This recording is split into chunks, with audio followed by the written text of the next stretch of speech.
Selamat siang Indonesia. Anda menyaksikan seputar Bali terkini pukul 11 WITA bersama saya, Santi Maharani. Validitas data Kartu Badung Sehat KBS dipertanyakan kalangan Dewan Badung. Selain menyayangkan terjadinya carut-marut data pada program spektakuler yang menyentuh kesehatan masyarakat tersebut, kalangan Dewan berharap segera dilakukan perbaikan dan juga mengingatkan Dinas Kesehatan tidak melakukan pembayaran kepada rekanan atau pihak ketiga sebelum dilakukan penyempurnaan data.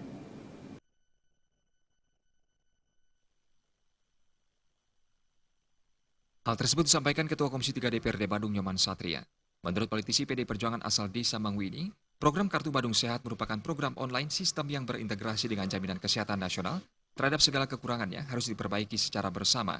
Perlu disisir kembali oleh Dinas Kesehatan melalui rekanan kepada 543 banjar yang ada untuk mengecek kembali secara faktual ke masing-masing banjar atau lingkungan. Nyoman Satria juga mengingatkan SKPD terkait untuk tidak melakukan pembayaran kepada rekanan terlebih dahulu, karena tidak sesuai dengan isi kontrak yang berakibat carut-marutnya data Kartu Badung Sehat.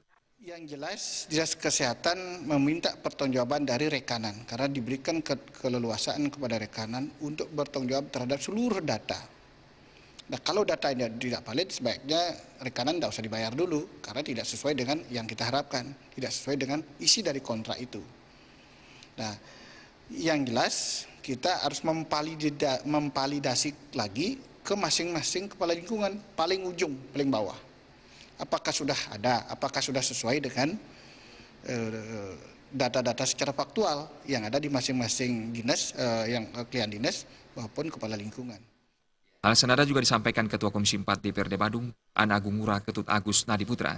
Politisi Partai Golkar ini sebelumnya telah mewanti-wanti agar ada sinkronisasi data hingga aparat yang terbawa sebelum dilakukan perekaman KBS dan disertai sosialisasi. Agung Agus Nadiputra menegaskan akan segera memanggil SKPD terkait, yakni Dinas Kesehatan dan Disduk Capil, untuk segera didengar keterangannya terkait permasalahan penerbitan Kartu Badung Sehat. Kartu KBS ini adalah merupakan hal yang dinanti-nanti oleh masyarakat kita. Tapi kita inginkan biar tidak terjadi carut-marut seperti ini. Masa orang sudah meninggal ada kartu, ya ini validasi data ini yang kami tekankan. Berarti dinas yang terkait dalam hal itu harus bertanggung jawab dengan hal ini. Nah, ini kami selaku Komisi 4 akan mengadakan rapat kerja nanti. Seperti diketahui, berbagai permasalahan muncul setelah diterbitkannya Kartu Badung Sehat, yakni penduduk yang telah pindah domisili, bahkan telah meninggal dunia juga mendapatkan Kartu Badung Sehat, dan tidak sedikit justru masyarakat yang melakukan perekaman kartu justru tidak memperoleh Kartu Badung Sehat. Sufiatna dan Indrawan, Bali TV. Dan pemirsa, sekian seputar Bali terkini kali ini. Terima kasih untuk perhatian Anda. Salam Indonesia.